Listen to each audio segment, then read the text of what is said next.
Over the last couple of weeks, the focus of the world has been on Great Britain, London in particular, in the 2012 Olympic Games.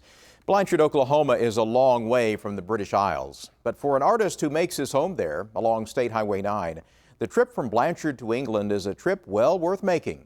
Not for the Olympics, but for a personal visit with Her Majesty, the Queen. Michael Collins still laughs when he thinks about the chain of events that led to his private audience with royalty. It actually started more than 40 years ago when he began turning his personal interest into a career. He liked hunting, as evidenced by the trophies that line the walls of his Blanchard studio. They include this Watusi bull, a souvenir from a hunting trip to Africa several years ago. There's also a warthog, a vicious predator that now serves as a silent butler. I had hunted deer and a lot of animals all my life, but I'd never hunted things that would hunt you. He also began taking an interest in art, teaching himself how to paint. He kept it simple at first.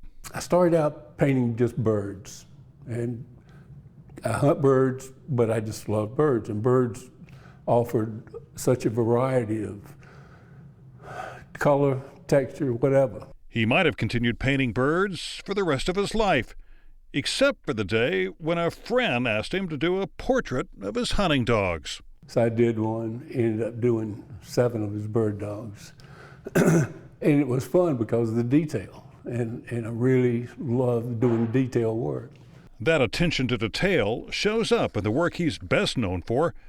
Michael started carving intricate drawings into the handles of custom-made knives, and now does exquisitely detailed engravings on gun stocks. It's a painstaking process, which can take months to complete, but for Michael, it's a labor of love. Everything in my life has kind of come along right at the right time, and things happen, and it's been a wonderful life. His life took another turn last year when a friend from England offered to show some of his artwork to the royal family. He said, "Would you like to have that done?" And I said, "Yeah. Do you know anybody?" He said, "Yeah, I know the Queen, and I can arrange it for you if you like." And I said, "If I like." That was a dumb question. A few months later, Michael received a letter from Buckingham Palace, along with about 80 photographs of Musket, a Cocker Spaniel who's one of the Queen's favorite hunting dogs. After completing the portrait of Musket, Michael and his wife were invited to England, where they attended church services with Queen Elizabeth and Prince Philip. Afterward, the couple traveled to the Queen's personal estate in Sandringham.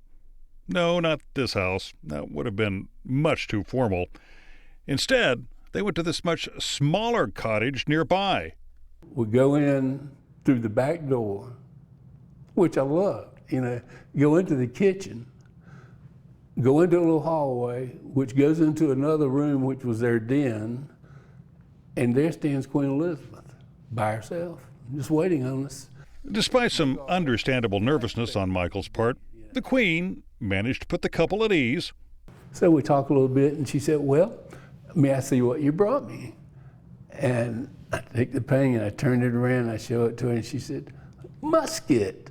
And she said, "It's a wonderful painting." The Queen promised to hang the painting of Musket in the big house at Sandringham.